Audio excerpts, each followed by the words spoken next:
Hello my dear students, welcome to my channel diamond Mathtech में आपका हार्दिक स्वागत है। आज के इस भौकाल सीरीज में आपको कुछ नए चीज़ सीखने के लिए ज़रूर मिलेंगे। मैं प्रत्येक वीडियो में कुछ नया करने की कोशिश करता हूं, तो आप लोग भी प्रत्येक वीडियो को अच्छे तरीके से अंतिम तक ज़रूर देखेंगे। तो आज का जो है कि टेक्निकल इंग्लिश जो है कि बहुत ही इम्पोर्टेंट क्वेश्चन, जो कि थोड़ा सा लेवल अप है। ठीक है, ये क्वेश्चन अगर मानिए कि जिस तरीके से आप BCCLE का एग्ज़ाम देते हैं या कोई भी कंपटीशन एग्ज़ाम जैसे SSC CGL हो गया, SSC CHSL हो गया, या किसी भी तरह का एग्ज़ाम में बैठिएगा जहां आपको इंग्लिश पूछेगा, उसमें यह ज़रूर आपका काम करेगा। ठीक है, चूँकि क्वेश्चन बहुत ही बेहतरीन आपके लिए लाए हैं। तो देखिए, इस भौकाल सीरीज को शुरू करने से पहले मैं आपको एक चीज़ बताना चाहूँगा कि अगर आप अभी तक जो है कि पेड बैच में नहीं ज्वाइन हुए हैं तो पेड बैच में ज़रूर ज्वाइन हो जाइएगा, चूँकि अब जो है कि आपको लेट करने की कोई आवश्यकता नहीं है। चूँकि अभी आपको मात्र 300 रुपये लगेंगे। जो ही फॉर्म भरा जाएगा आप लोगों का, तब से अगर मैं स्पेशल एक बैच क्रैश कोर्स के लिए चालू करूँगा, जिसका फ़ी आप लोगों के लिए 500 देने पड़ेंगे। अगर आप चाहते हैं कि नहीं इसी बैच में हम 300 वाले बैच में जुड़ जाएँ, तो आप लोग 300 बैच वाले जुड़ जाइएगा। उनके लिए बेनिफिट होगा कि वो क्रैश कोर्स का भी लाभ उठा सकते हैं, जो बच्चे अभी से ज्वाइनिंग किए हुए हैं। जो बच्चे न्यू आएंगे उनके लिए सिर्फ क्रैश कोर्स रहेगा, ये पुराना वाला कोर्स उनके लिए अवेलेबल नहीं रहेगी। ठीक है, तो आइए हम शुरू करते हैं आज का बहुत ही शानदार क्वेश्चन के साथ। देखिए, इसमें से बहुत टाइप का क्वेश्चन लिखा हुआ मिलेगा। आज मैं आपको 15 क्वेश्चन करवाने वाला हूँ। तो देखिए, फर्स्ट में लिखा हुआ है नोट सूटेबल फॉर ईटिंग। ठीक है, जैसा कि अच्छे से समझना है आप लोगों को और आंसर देना है। कि जैसे यहाँ से लिखा हुआ है फर्स्ट में नोट सूटेबल फॉर ईटिंग, यानी कहने का मतलब हो गया कि वैसा चीज़ जो खाने का योग्य नहीं हो, जिसको हम लोग नहीं खा सकते, यानी कि खाने के योग्य नहीं हो। ठीक है, उसको क्या कहते हैं? तो देखिए, ऑप्शन ए में लिखा हुआ है अनईटेबल। ठीक, क्या लिखा हुआ है? अनईटेबल। ऑप्शन बी में लिखा हुआ अनईडिबल, सी में लिखा हुआ टेस्टलेस और डी में लिखा हुआ है स्पाइसी। ठीक है, तो अब जो है कि आपका जो मन जाएगा कि सर ऑप्शन ए होगा या तो ऑप्शन नंबर बी होगा। ठीक है, अब देखिए यहाँ से होता है कि अनईटेबल। अब देखिए, अनईटेबल का मतलब क्या होता है? जिसे हम नहीं खा सकते हैं। ठीक है, याद रखना, जिसे हम नहीं खा सकते हैं। लेकिन यहाँ लिखा हुआ है नोट सूटेबल फॉर ईटिंग, जो खाने योग्य नहीं हो। ठीक है, जैसे मानिए कि कच्चा भिंडी, जिसको हम लोग खा भी लेते हैं। ठीक है, लेकिन मिट्टी कोई कहेगा खाने के लिए खाओगे, नहीं खाओगे, यानी वह खाने योग्य ही नहीं है। ठीक है, तो देखिए, अनईटेबल कहने का मतलब हुआ कि जिसे हम खा नहीं सकते हैं। जैसे किसी को पसंद होगा तो खाएगा, किसी को पसंद होगा तो नहीं खाएगा। ठीक है, लेकिन देखिए अनईडिबल, इनईडिबल कहने का मतलब है कि जो खाने के योग्य नहीं हो, इसे हम लोग कहते हैं इनईडिबल। ठीक है, ईडिबल का मतलब क्या होता है? जो खाने योग्य हो। यहाँ पर पूछा गया नोट सूटेबल फॉर ईटिंग, तो यहाँ से लिखेगा इनईडिबल, यानी कि ऑप्शन नंबर बी सही है। ऑप्शन नंबर सी में लिखा हुआ टेस्टलेस, मतलब कि जिसका कोई स्वाद नहीं होगा। स्पाइसी मतलब हो गया मसालेदार, झालदार। ठीक है, अगर आपसे पूछा जाए इनईडिबल का अगर आपसे पूछा जाए एंटोनिम्स क्या होगा, यानी कि हम लोग जान गए ये खाने योग्य नहीं है, तो उसका एंटोनिम्स जो लिखिएगा क्या हो जाएगा? ईडिबल, यानी कि जो कि खाने योग्य होगा उसको बोलेंगे ईडिबल। ठीक है, ये चीज़ हो गया, ये हो गया आपका एंटोनिम्स हो गया ईडिबल का। चलिए नेक्स्ट आगे बढ़ते हैं। सेकेंड क्वेश्चन देखते हैं। लिखा हुआ medical study of skin and it's disease, यानी कि कहता है कि वैसा जिसमें हमको पढ़ना पड़ेगा स्किन के बारे में, यानी त्वचा के बारे में हम लोग अध्ययन करेंगे, और एंड इट्स डिजीज, और त्वचा में जो हमको, यानी त्वचा में जो हमको बीमारी होता है, जिसे हम लोग कहते हैं त्वचा संबंधी रोग भी कह सकते हैं, नहीं तो उसे कहते हैं चर्म रोग। ठीक है, जिसमें वैसा साइंस जिसमें अंदर हमको त्वचा से संबंधित कोई भी बीमारी हो, उसका अगर हमको अध्ययन करना पड़े तो उसको क्या कहते हैं? तो ऑप्शन ए में देखिए लिखा हुआ है एंडोक्राइनोलॉजी, बी में लिखा हुआ है ऑर्थोपेडिक्स, सी में लिखा हुआ डर्मेटोलॉजी, और ऑप्शन नंबर डी में लिखा हुआ है ग्यानोइकोलॉजी। ठीक है, तो देखिए यहाँ से होता है कि इंडोक्राइनोलॉजी, ऑर्थोपेडिक्स, और डीसी में लिखा हुआ डर्मेटोलॉजी, यानी कि स्किन से जो संबंधित होगा बीमारी, हम उसका अगर अध्ययन करेंगे तो उसको क्या हो जाएगा? वो हो जाएगा मेरा डर्मेटोलॉजी, यानी कि चर्म रोग से संबंधित। तो हम लोग आगे बढ़ते हैं।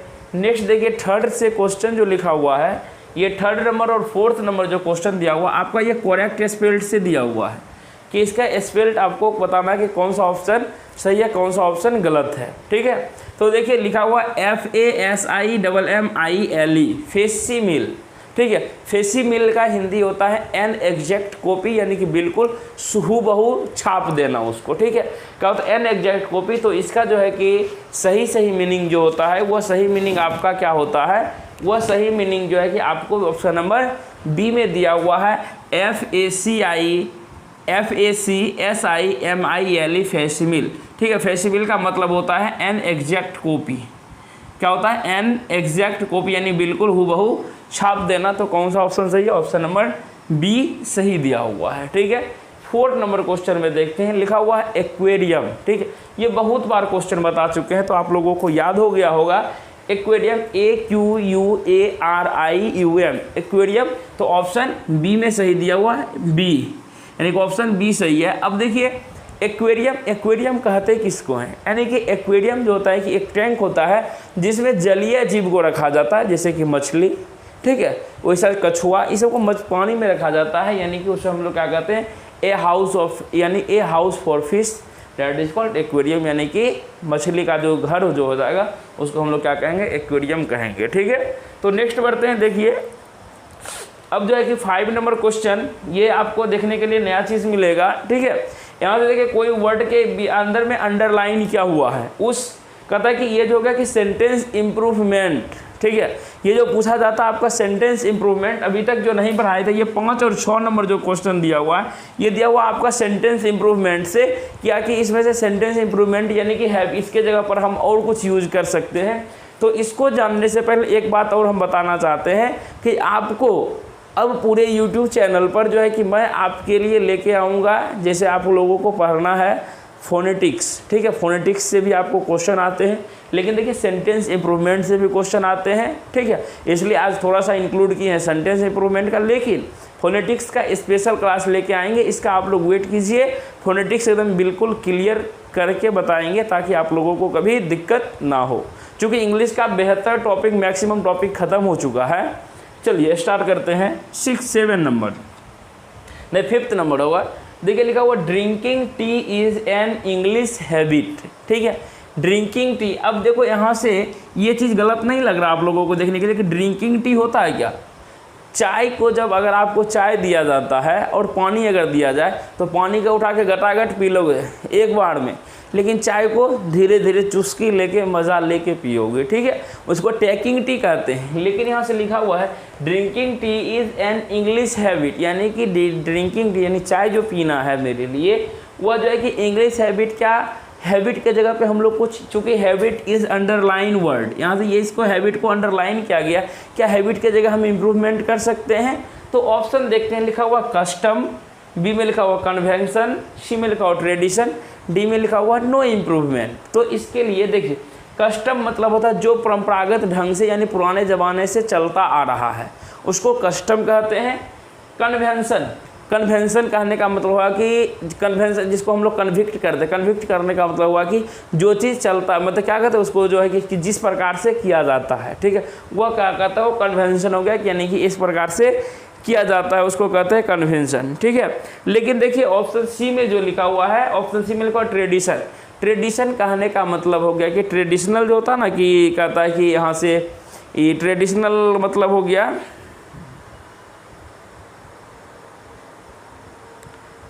तो हाँ सॉरी ट्रेडिशनल। देखिए ट्रेडिशनल कहने का मतलब पीढ़ी दर पीढ़ी चलते आ रहा है। ठीक है, और डी में कहता है नो इम्प्रूवमेंट। अब आपके अनुसार क्या होना चाहिए, यानी कि ड्रिंकिंग टी जो है कि इंग्लिश यानी कि पुराने ज़माने से चलता आ रहा है, क्या हो जाएगा, drinking tea is an English custom हो जाएगा, यानी कि यह जो है कि अंग्रेजों के ज़माने से यानी परंपरागत ढंग से चलते आ रहा है। तो उसके जगह हम लोग क्या करेंगे, ऑप्शन नंबर ए को टिक करेंगे, ऑप्शन नंबर मेरा ए सही होगा। ठीक है, नेक्स्ट देखिए 6 नंबर जो दिया गया है, they spoke about the weather, यानी कि उन्होंने बोला मौसम के बारे में।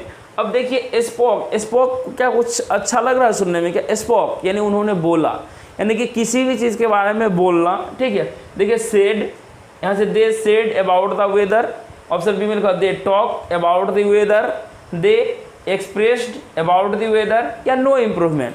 तो देखिए यहाँ से जो है कि क्या होगा, मैंने कि वे लोग जो है कि आपस में क्या करेंगे, बातचीत करेंगे, एक दूसरे से बोलेंगे, क्या बोलेंगे, यानी उस मौसम के बारे में कि आज बारिश होने वाला, आज ठंडी है, आज गर्मी, यानी कि आपस में बातचीत करेंगे, यानी कि टॉक, यानी क्या होगा, आपस में बातचीत करेंगे। They talked about the weather, यानी कि वे लोग आपस में बातचीत किए मौसम के बारे में, ठीक है। तो यहाँ पे सुटेबल कौन सा है, टॉक्ड। अब देखिए यहाँ से 7 नंबर जो लिखा हुआ है, इसको कहते हैं अपोजिट वर्ड लिखा हुआ है, या तो इसको हम लोग कहते हैं साइनो, यानी कि इसको कहते हैं एंटोनिम्स, ठीक है। एंटोनिम्स मतलब होता है अपोजिट वर्ड। तो देखिए यहाँ से लिखा हुआ फेक, क्या लिखा हुआ है, फेक। अब फेक वर्ड का, फेक का हिंदी क्या होता है, नकली, ठीक है। फेक मतलब क्या हो गया, नकली। नकली का उल्टा क्या होना चाहिए, असली होना चाहिए। तो ऑप्शन नंबर ए में देखिए लिखा हुआ रियल, ऑप्शन बी में लिखा हुआ फैंसीफुल, सी में लिखा हुआ आइडियल, ऑप्शन डी में लिखा हुआ रॉन्ग, ठीक है। तो देखिए रियल, रियल का मतलब होता है असली, टिक की जगह तो ऑप्शन ए सही हो जाएगा। लेकिन देखिए फैंसीफुल, फैंसीफुल का मतलब भी आप लोगों को पता हो जाना चाहिए। तो फैंसीफुल का मतलब क्या होता है, जिसे हम इमेजिन करते हैं, यानी कि कल्पना करना, यानी काल्पनिक, ठीक है। तो इसका हिंदी लिख देते हैं, यहाँ से क्या हो जाएगा, काल्पनिक।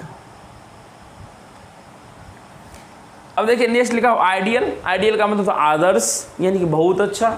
और डी में तो रॉन्ग का मतलब क्या होता है, गलत, ठीक है। तो आइए हम लोग चलते हैं नेक्स्ट क्वेश्चन 8 की तरफ। और 8 और 9 जो क्वेश्चन दिया हुआ है, ये हमको दिया हुआ है प्रीपोजिशन से, ठीक है। यहाँ पर जो है कि बेस्ट प्रीपोजिशन क्या होगा उसको चुनना है कि आखिर बेस्ट प्रीपोजिशन क्या बढ़ाएगा, ठीक है। ये प्रीपोजिशन का भी ऐप पे क्लास चल रहा है आप लोगों का, ठीक है। तो देखिए कि किस तरीके का क्वेश्चन आता है। लिखा हुआ है ही वेंट देयर डैश, यहाँ से कहता है कि उन्होंने वहाँ गया, यानी कि वह जो है वहाँ गया। Number A with foot, number B by foot, C में है ऑन फुट, या डी में है वॉकिंग ऑन फुट। यानी कि देखिए इसमें से जो है कि हम जो वहाँ जाएंगे बाय पैर, बाय किसके द्वारा लगता है, यानी कि जिस मतलब कि कोई दूसरे के साथ इंटरएक्ट होंगे वहाँ पे हमको बाय, जैसे कि बाय बस, ठीक है। यानी कि यहाँ से दिया हुआ विथ फुट, पैर के साथ तो नहीं जाएंगे, साथ मतलब जैसे कि मैं बोर्ड पर मार्कर से लिखता हूँ विथ ए मार्कर, मैं पेंसिल से लिखता हूँ आई राइट विथ ए पेंसिल, ठीक है। लेकिन यहाँ से जो हो जाएगा ही वेंट देयर, क्या हो जाएगा, ऑन फुट, यानी कि ऑप्शन नंबर सी सही दिया हुआ है। हम लोग क्या करेंगे, टिक में करेंगे, ऑन फुट होगा, ठीक है। देखिए 9 नंबर जो क्वेश्चन लिखा हुआ है, the dessert garden was infested dash weeds, ठीक है। तो इसका मीनिंग समझिए, द डिजर्ट, डिजर्ट कहने का मतलब है मरुभूमि, मरुभूमि जो गार्डन जो है कि वो आज इन्फेस्टेड, इन्फेस्टेड का मतलब होता है कि भरा होना, डैश वीड्स मतलब कि खरपतवार, वीड्स का मतलब होता है कि खरपतवार, ठीक है। मतलब कि डिजर्ट जो है कि खराबो चीज़ से, यानी कि हम लोग जानते हैं कि कोई भी चीज़ से भरा हुआ होना चाहिए। तो गार्डन वाज क्या हुआ, इन्फेस्टेड, क्या खरपतवार से भरा हुआ, यानी कि खरपतवार विथ, यानी कि जगह जगह उसमें क्या लगा हुआ, खरपतवार लगा हुआ है। तो ऑप्शन ए में लिखा हुआ है इनटू, इनटू क्या होता है, मोशन के लिए यूज होता है, विथ मतलब उसके साथ के लिए यूज होता है, ऑन ऑप्शन नंबर डी 4 यानी के लिए। तो यहाँ पर सुटेबल जो हो जाएगा इन्फेस्टेड विथ, यानी कि खरपतवार से वह जो है कि मरुभूमि का जो गार्डन है वो पूरा भरा हुआ है, ठीक है। ऑप्शन नंबर 10 और 11 जो आपको दिख रहा है, ये जो 11 और 10 और 11 जो दिया हुआ है, ये 10 और 11 जो दिया हुआ है आपका किससे दिया हुआ है, यह पूछ रहा है आपको सेम मीनिंग। सेम मीनिंग कहने का मतलब हो गया आपको, यानी कि साइनोनिम्स पूछा जा रहा हुआ, क्या पूछा जा रहा है, साइनोनिम्स, ठीक है, सेम मीनिंग। तो देखिए सबसे पहले हम क्या बताए थे आपको, साइनोनिम्स कब आप टिक कर पाओगे, जब उसका मीनिंग आपको समझ में आ जाएगा तो टिक कर पाओगे, नहीं तो पॉसिबल नहीं है, ठीक है। फिर भी ज़्यादा कोशिश करेंगे कि आप लोग बना लो। देखिए डिवोट, डिवोट का हिंदी क्या होता है, पवित्र, क्या होता है, डिवोट का मतलब होता है पवित्र, यानी कि भक्त कहो या श्रद्धालु कहो, ठीक है। डिवोट का मतलब पवित्र नहीं, यानी कि भक्त कहो या श्रद्धालु कहो, भक्त, ठीक है, या श्रद्धालु, पवित्र नहीं होगा, ठीक है। देखिए यहाँ से पवित्र होता है, पीसियस मतलब पवित्र होता है। ऑप्शन ए में देखिए लिखा हुआ डिडेक्टेड, डिडेक्टेड का मतलब भी होता है भक्त एवं श्रद्धालु। तो यहाँ से ऑप्शन ए ही सही होता है, ए को टिक कर दीजिएगा, लेकिन सभी ऑप्शन को देखना है। ऑप्शन बी में लिखा हुआ सोलेमन, सोलेमन का मतलब होता है गंभीर स्थिति में, नहीं गंभीर। पीसियस, PIOUS, इसका मतलब होता है पवित्र, क्या होता है, पवित्र। अब देखिए यहाँ से लिखा हुआ लोयल, क्या लिखा हुआ, लोयल, लोयल का मतलब क्या होता है, स्वामी भक्त, क्या होता है, लोयल का मतलब होता है स्वामी भक्त। अब देखिए अब जो है कि इस चारों ऑप्शन में से कौन सा डिडेक्टेड, जिसका मतलब होता है भक्त और श्रद्धालु से मीनिंग, तो ऑप्शन नंबर ए को टिक करेंगे। अब देखिए 11 नंबर लिखा हुआ है इफिजी, क्या लिखा हुआ, इफिजी, इफिजी का मतलब क्या होता है? इफिजी का मतलब अगर आप लोग नहीं जानते अभी तक तो इफिजी का मतलब होता है पुतला। क्या होता है? पुतला। देखिए रिफ्लेक्शन मतलब क्या होता है? परावर्तन, कोई भी चीज़ का परावर्तन करना। बी में है ऑर्गन, यानी कि हम लोग का अंग जो होता है। सी में लिखा हुआ है इमेजरी। क्या लिखा हुआ है? Imagery, IMAGERY, imagery. इमेजरी का मतलब होता है अलंकार। क्या होता है इसका मतलब? अलंकार। ठीक है। और ऑप्शन नंबर डी में लिखा हुआ है डम्मी। आप कुछ भी चीज़ खरीदने जाओ तो वहाँ पे आपको क्या दिखाता है? डम्मी। कोई जैसे मोबाइल है तो मोबाइल का डम्मी दिखाना मतलब हुआ उसका पुतला दिखाना, यानी उसका उसी को दिखाता है ना। तो ऑप्शन नंबर क्या हो जाएगा मेरा? रिलेटेड है ऑप्शन नंबर डी से सही है। तो यहाँ पर ऑप्शन नंबर डी को टिक करेंगे। और देखिए नया चीज़ क्या हम जोड़े थे, अभी तक तो आप लोगों को नहीं पता था। नया चीज़ जोड़े हैं, ये जो दिया हुआ आपको नरेशन दिया हुआ है। ठीक है। नरेशन कहने का मतलब हो गया डायरेक्ट स्पीच और इनडायरेक्ट स्पीच। ये चीज़ दो, इस टाइप का भी क्वेश्चन आपके एग्जाम में देखिए पूछता है। पैसिव वॉइस भी सिखा देंगे, नरेशन भी सिखा देंगे आपको। ठीक है। देखिए कि किस तरीके से आप छांटिएगा, किस तरीके से एग्जाम में पूछता है। तो क्वेश्चन पर ये ही said to me where are you going, इस टाइप बिल्कुल सीधा वाला नहीं पूछता है, थोड़ा सा घुमा के पूछता है। ठीक है। तो ऑप्शन से कैसे छांटेंगे इसको सीखिए कि सबसे पहले हमको ये देखना पड़ेगा ही सेड टू मी, उन्होंने हम मुझसे कहा वेयर आर यू गोइंग, कहाँ जा रहे हो।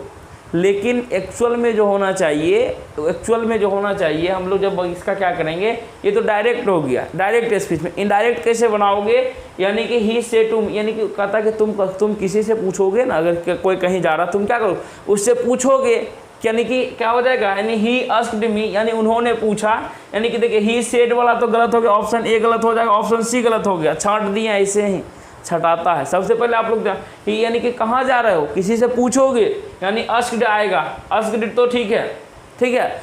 अब देखिए दूसरी बात कि अगर आपका क्वेश्चन मार्क वाला आता है सेंटेंस, क्या आता है? क्वेश्चन मार्क वाला सेंटेंस आता है, तो उसमें से डैट का प्रयोग नहीं होता है। क्या लगा? ही, देखिए बी में लगा ही आस्क्ड मी, इसमें डैट का प्रयोग नहीं हुआ। तो आपके अनुसार ऑप्शन बी सही होना चाहिए, तो बी को टिक करेंगे। लेकिन ऑप्शन नंबर डी को भी देख लेते हैं। देखिए ही आस्क्ड डैट, यहाँ पर मी भी गायब है और यहाँ पर सिर्फ लिखा हुआ डैट, यहीं से गलत हो गया ना। तो यही सभी चीज़ आपको अगर समझना है कि ये सभी चीज़ कैसे बनता है, बिल्कुल ट्रिक के साथ सीखना है, तो आप लोग आइए, आपके लिए ही बेहतरीन चला रहे हैं टॉपिक वाइज कि यहाँ पर तो आप लोगों को अच्छे से टॉपिक वाइज आइए, वहाँ पर टॉपिक वाइज चल रहा है कि किस तरीके से आपको नरेशन बनाना, किस तरीके से वॉइस बनाना, किस तरीके से आपको क्वेश्चन पकड़ना है। तो इसके लिए आपको मात्र लगेंगे 300 रुपये पेड करने हैं, मात्र एक बार। ठीक है। इसके बाद तीनों विषय का आप तैयारी करेंगे। इंग्लिश में पास, सबसे पहले आप सोचेंगे इंग्लिश पास किए, मैथ में ज़्यादा मैक्सिमम क्वेश्चन बनाइएगा, रैंक ज़्यादा आएगा, मन चाहा कॉलेज मिलेगा। तीसरी बात मैकेनिक्स पर मेहनत कीजिएगा, मैथ और मैकेनिक्स दोनों का अगर नंबर अच्छा हुआ तो और अच्छा कॉलेज आपको मिलेगा। ठीक है। अगर सिर्फ चाहते कि किसी भी कॉलेज, बिहार के किसी भी कॉलेज में एडमिशन हो जाए, तो आप इंग्लिश पास कर लो और 2-3 जो मैथ नहीं भी बनाओगे फिर भी उसका रिजल्ट हो जाएगा। लेकिन अगर चाहते हो कि पूरा विश्वास के साथ कि हमें जो है कि इस बार हमको बीटेक कैली से एग्ज़ाम देके पास करना है और रिजल्ट लेना ही लेना है और मनचाहा कॉलेज में एडमिशन कराना है, तो ज़रूर से जो है कि आप क्या करेंगे, मात्र बिना सोचे समझे जाइए, 300 रुपया घर से लीजिए या कहीं से लीजिए। डायरेक्ट मेरा नंबर अबाउट सेक्शन में है, नहीं तो ये वीडियो जो अभी आपको दिखेगा लिंक, यानी ऊपर डिस्क्रिप्शन में, उसमें मेरा नंबर दिया हुआ, वहाँ से निकालिए, डायरेक्ट फ़ोनपे गूगल पे करिए और स्क्रीनशॉट हमें भेजिए, तुरंत आपको लिंक मिल जाएगी वहाँ पर। और जो है कि उस बैच में जुड़ जाइए, बहुत ही ज़्यादा आपको बेनिफिट मिलेगा। चलिए तो मिलते हैं हम लोग नेक्स्ट, कल मिलेंगे। और इसी तरीके का भौकाल सीरीज हो सकता है कि कल आपको मैकेनिक्स का देखने का मिले, एकदम इसी तरीके से क्वेश्चन आपके लिए बिल्कुल हर वीडियो में कुछ नया करने का कोशिश करेंगे। तब तक के लिए खुश रहिए, मस्त रहिए। जय हिंद, जय भारत।